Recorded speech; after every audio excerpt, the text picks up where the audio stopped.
Welcome to our next lecture on chemical principles 2, and today we are going to talk about real gas and virial equation. So before we actually go there, we are going to revisit the questions that were asked yesterday, and also these are the questions that that are interesting ones, so we will discuss that. So first question is that why does particle adopt Maxwell-Boltzmann velocity distribution? So you will learn later on that the fact that Maxwell-Boltzmann velocity distribution is attained at a given temperature is because the microscopic particles will interact with each other in such a way that the system will maximize its entropy. So since we have not discussed that, it will not be immediately clear that why the distribution is Maxwell-Boltzmann like, but it will become clear later on. So now we will come back to the second one. So how does one temperature correspond to different velocities, and how to determine velocities from one value of temperature? So that question was there with you, and it's kind of intriguing to know that we give one temperature, but we get multiple velocities. Now how do we even understand this particular thing? We know that individually each particle, since we know that kinetic energy is proportional to the temperature, individually every particle has different temperature. However, when you talk about a system containing several atoms and molecules, there what happens is that we are getting an average essence of all those velocities, and these averages are not simple averages. They are not like V1 plus V2 plus V3 and divided by 3. They are not simple averages, they are kind of weighted averages. We will come back to that later on. So because of these weighted averages, we are going to get one particular value of temperature given all possible different velocities. However, if we want to think microscopically, then the temperature associated with each particle is different. But for a macroscopic system, when you measure with a thermometer or any other devices that we talked about before, then we are going to get the average effect from all the particles involved in the system. Now let us say I give you a temperature 300 Kelvin and I ask you to find out the velocities of the particles. How do you do that? So for that, what we normally do regularly in molecular dynamics simulations is that we select random velocities from the Maxwell-Boltzmann distribution. So let us say for every given temperature we can draw, for every given temperature given the mass of the system, we can draw a Maxwell-Boltzmann velocity distribution, right. Now we can pick a random velocities from that. Now if we do that for several atoms of the system, then essentially when you calculate the average temperature of the system, it will come out to be the temperature that we give as an input. So for example, let us say I have this distribution and then I want to find out the velocity of, and I have this system of particles, I want to find out velocity of this one, so I draw that from here, and this one I draw that from here randomly, I draw that from here randomly. If I do that enough number of times, then essentially I am sampling the full distributions, and therefore when you recalculate the temperature back again, we are going to get 300 Kelvin. Is it clear? Once more, okay. So I will go here. So let us say I give you a system of gas particles and I give you a temperature, and you know the mass of the particles, let us say. So it will have a particular Maxwell-Boltzmann velocity distribution. Now I will pick up a random velocity. So this is probability of velocity and this is the velocity. I will pick up a random velocity from this distribution. For that also I will pick up, for this also I will pick up, all are I am doing randomly assigning velocities. Now if I have several thousands molecules here, then essentially I am going to cover the entire distribution itself. So therefore I will recalculate the temperature of this particular box, I am going to get the desired temperature, that was the input.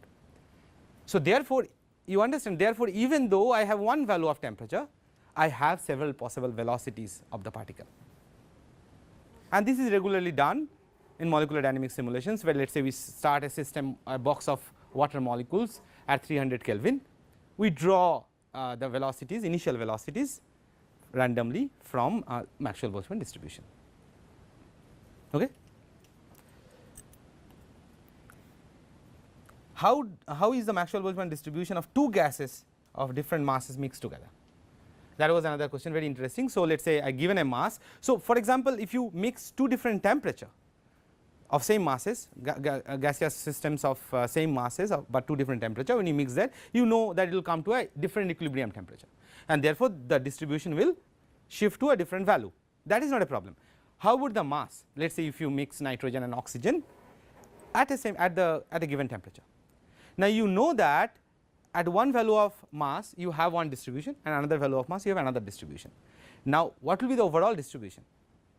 So it turns out that if you do the calculation, it will turn out that overall distribution is actually a product of both the distributions. So you for let us say mass 2, you will draw from the distribution that is given by mass 2 for Maxwell-Boltzmann distribution, and for mass 1 you will draw from the distribution given by mass 1. So therefore let us say you are talking about initial velocities of a proteins. Proteins will have several different types of atoms, right? For each of the atom there is a corresponding Maxwell-Boltzmann distribution. You are only going to change the mass and you are going to randomly pick up the velocities from there, and eventually what will happen is that you are going to get velocities for all the atoms of the protein, and you measure the temperature back again, you are going to get the temperature that you gave as an input. What happens when temperature goes to a very low value?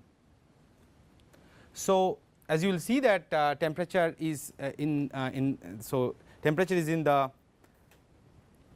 temperature will modify the variance of the distribution. So therefore when the temperature goes to lower and lower value, the distribution is going to be more and more peaked. So let us say at a higher temperature if the distribution is this, at a lower temperature the distribution is going to be peaked. Now if you go to very very low temperature, you will have a very sharp peak like that. So of course it is still Maxwell-Boltzmann distribution, however it is so narrowly peaked that depending on your error bar of calculations it will be that much. Why does NaOH dissolved in water release heat? This I want to clarify back again. So we discussed about energy versus reaction coordinate, and we discussed that when the product is less than reactant in energy, less than energy of the reactant, then the system gets stabilized and this delta E amount of heat released to the environment as heat, and that is how we call that as exothermic reaction, which means that when we dropped NaOH in water and it got heated up, we calculated the temperature, right? It went to 60 degree from 40 degree, which means that it released the heat, which means it is an exothermic reaction. That indicates that NaOH in water is more stable than NaOH alone. Now how does that happen? Because when you put water, Na plus and OH minus get separated. When they get separated, energy should increase because Coulombic interaction goes by 1 by R, right? Coulombic interaction is 1 by R, but here the energy is minus 1 by R, isn't it? So therefore it is going to be like this, where this is 0 and this is a negative value.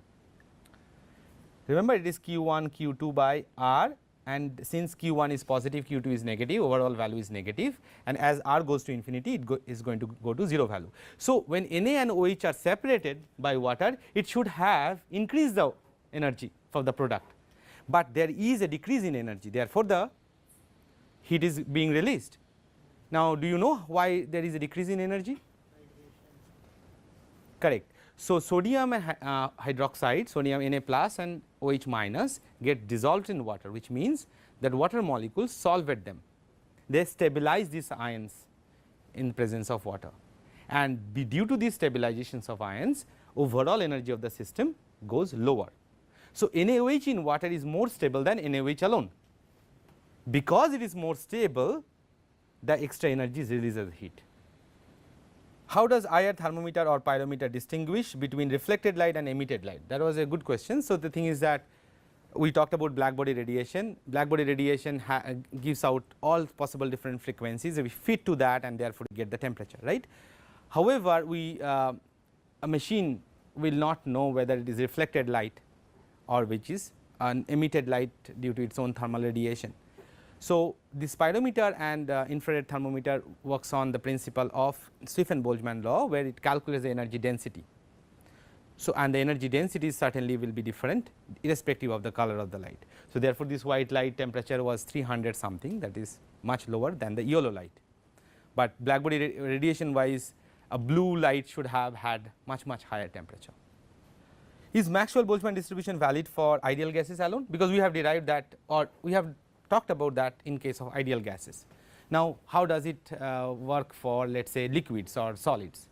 So, it turns out that ideal gas does not have any interaction between the particles, but it turns out that even when there is interaction between the particles, there also Maxwell-Boltzmann velocity distribution will be valid.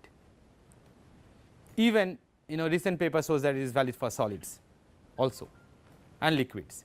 So, therefore, when you talk about proteins, we actually take the velocities, we can take velocities from Maxwell-Boltzmann velocity distribution. That is the reason, even when there is interaction present. So, that clarifies all the questions. You have any extra? Okay. So, we are going to go to the next topic of real gases. So, we talked about ideal gases and we talked about interaction internal energy of the system. Now, if you connect these two things, you will see that ideal gas does not have potential energy. It has internal energy, but only kinetic energy, and kinetic energy, as you know, that it is related to temperature. Therefore, the energy of an ideal gas is nothing but that is coming from only the temperature, and it does not have any potential energy interactions, which means that if you now plot the energy of an ideal gas with respect to distance, do you know how it will look like? For two ideal gas particles, as a function of their distance, how the energy will look like? As a function of their distance, how they will look like?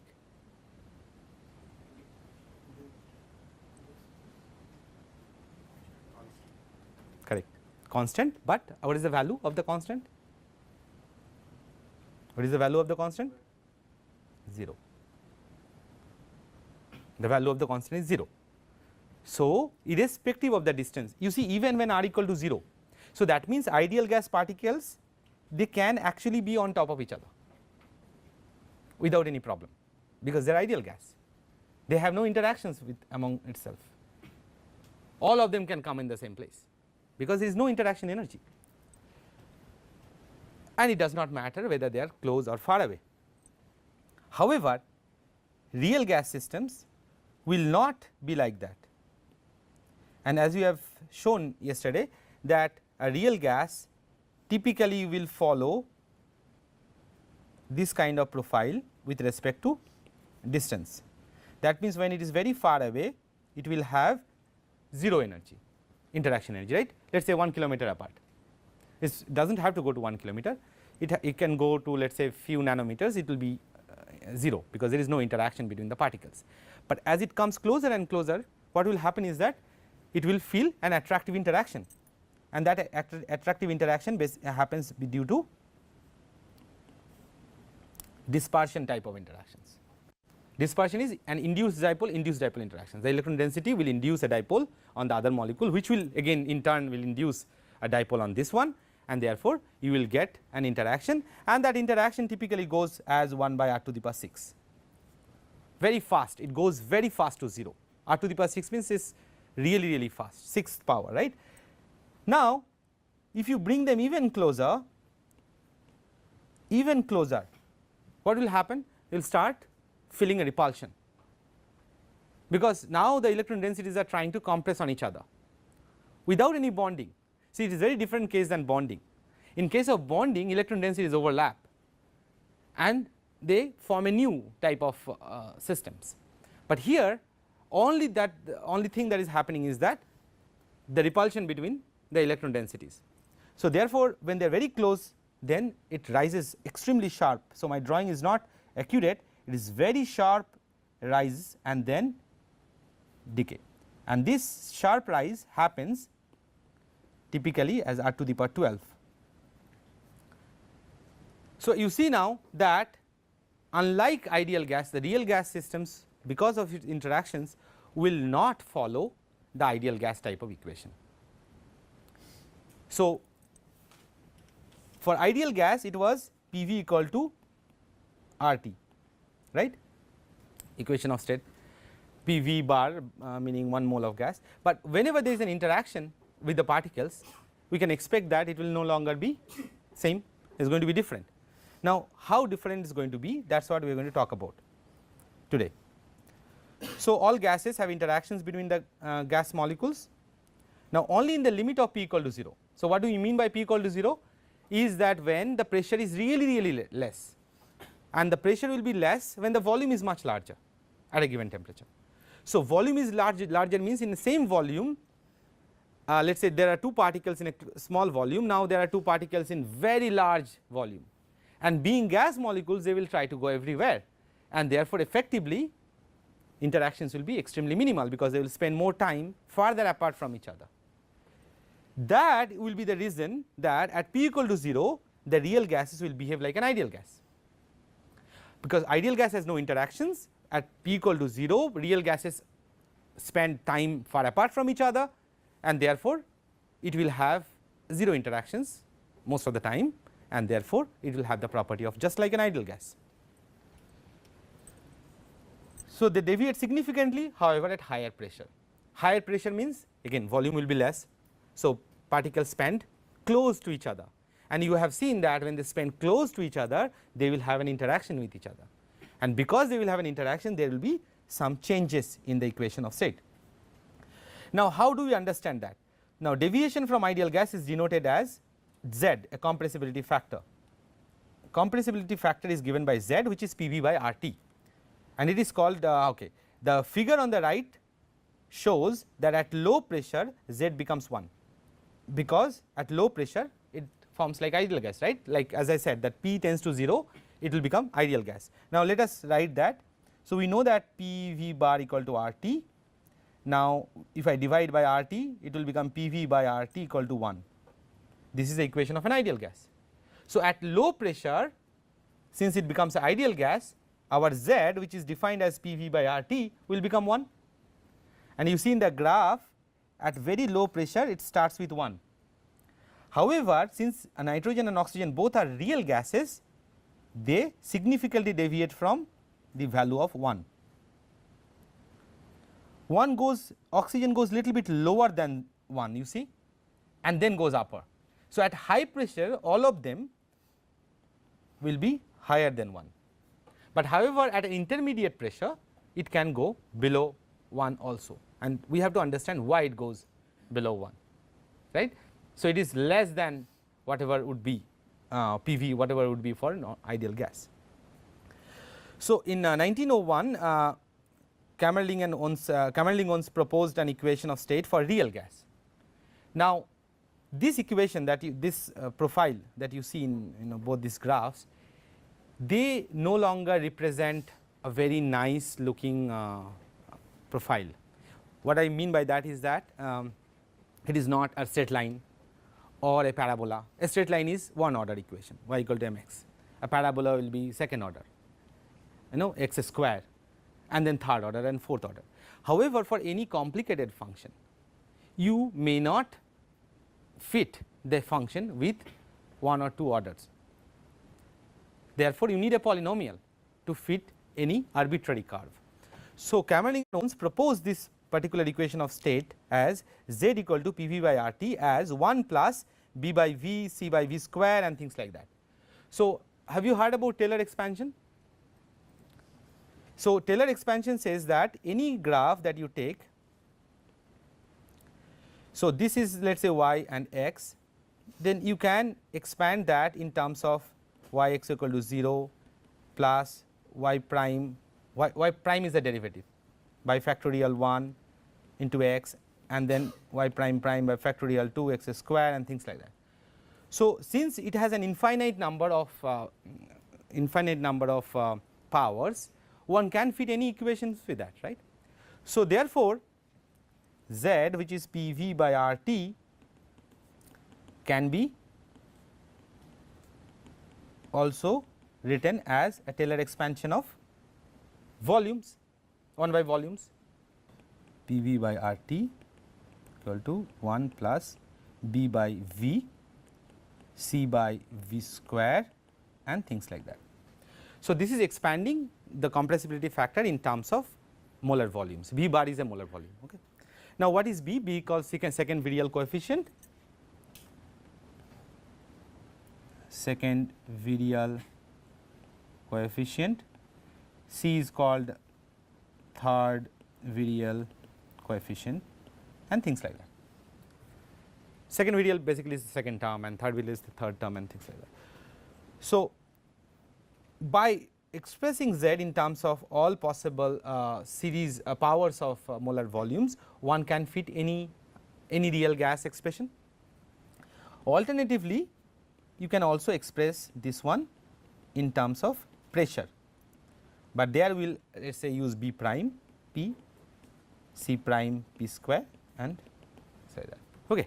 So, this is how a real gas virial expression is used. So, you can see this is just a fitting parameter. Once you get the experimental value of this, then you fit to this and you get your all virial coefficients. And typical values of these virial coefficients are given here. For example, you can see hydrogen, helium has positive value of B, and nitrogen, oxygen, argon and carbon have negative values of V. Now, do you have any idea why in certain cases B is positive and certain cases B is negative? So, think about only two terms, Z equal to 1 plus B by V, because see what happens is that also you will see in the Taylor series is that often your coefficients become smaller and smaller as you go along with the power, because it will pretty much be fitted, let us say, with 3 order or 4th order. You do not need to go beyond that often, right. So, but the first order is most important because the contribution of that is very important, because that is what deviating the most. Then the second term will be having lesser contributions and things like that. So, now let us say we only talk about two order 1 plus B by V. Now, can you say that why certain cases B will be negative and what is the implications of having a negative value? So, let us say we go here and say Z, which is PV by RT, let us say 1 plus, we truncate it at the level of this stage, and if B is negative, what will happen?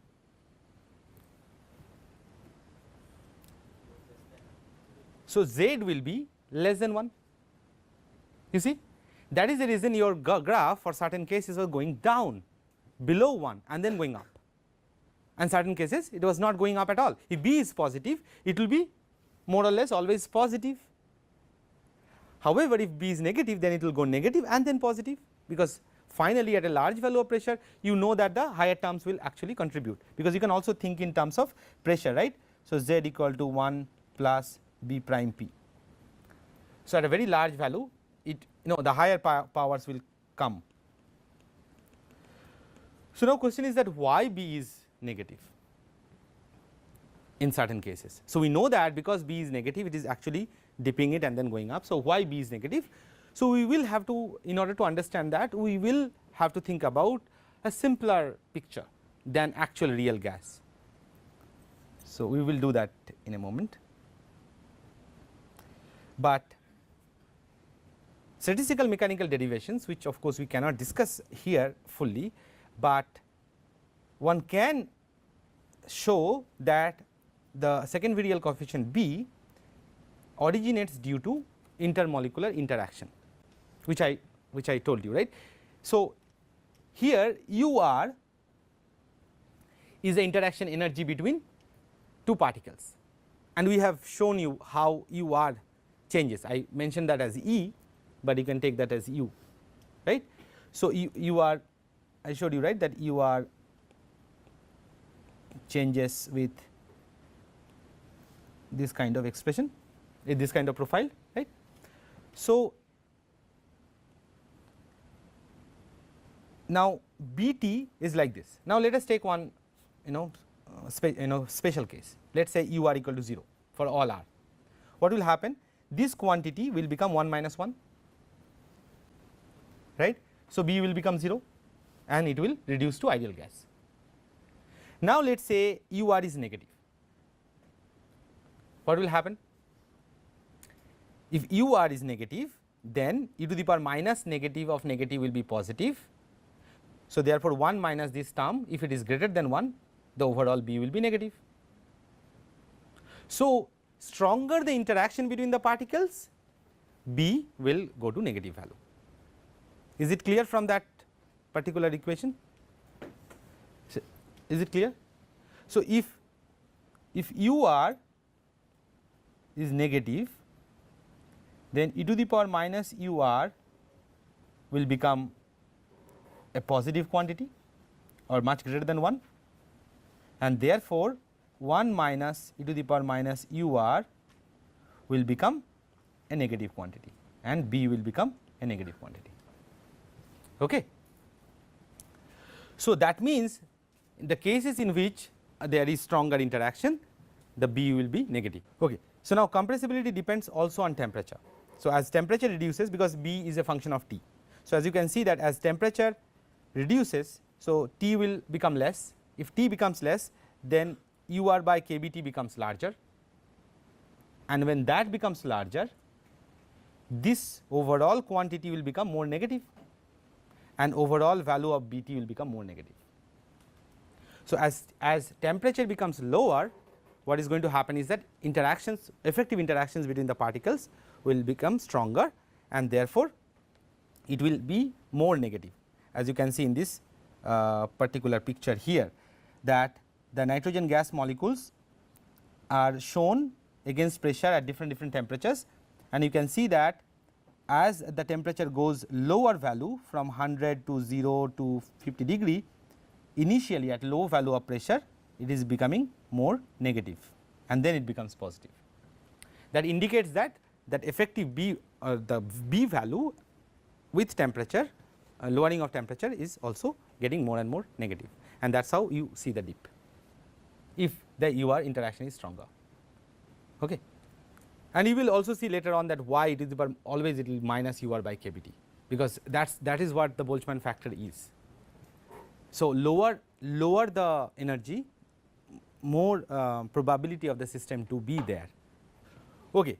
And at a particular temperature, so as you see, as you go down, so the profile of Z is changing. Now, at a given temperature, this situation will come where this B will become, BT will become 0 at a given temperature, because it will be close to 1, right. And that also you can see here, that for even for a real gas, if you draw this profile again, so 0 is here, right.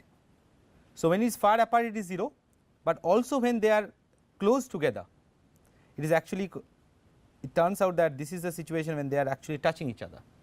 At that position also it will become 0, the potential energy is 0 before it actually goes to repulsive mode. So, at a given temperature, what will happen is that this quantity will become very close to 1, and therefore 1 minus 1 will be 0 and BT becomes 0.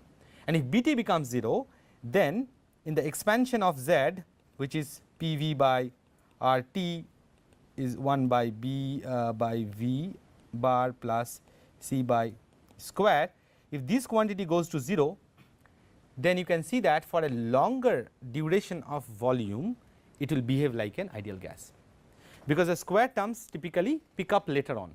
Initially it will not pick up, in the first order it is not picking up, it is picking up only at the second order. So, Boyle's temperature is the temperature in which B is equal to 0. The temperature corresponding to which the B is equal to 0 is called Boyle's temperature, because for a longer range of volume it will behave like an ideal gas. Now, why would BT go to 0? Because we have discussed that there are situations where it will also, even for a real gas, it will come to a situation where the interaction energy can go to 0, because it is basically the balance between repulsion and attraction.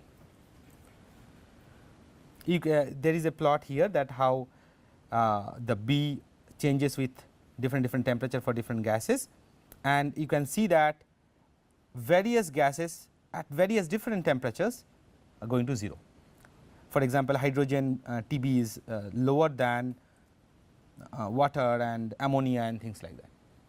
Now, you have to reason out that why ammonia will have Tb higher than hydrogen and things like that. So, if there are stronger interactions, then you need higher temperature in order to make it 0, because it has to balance between UR by kBT.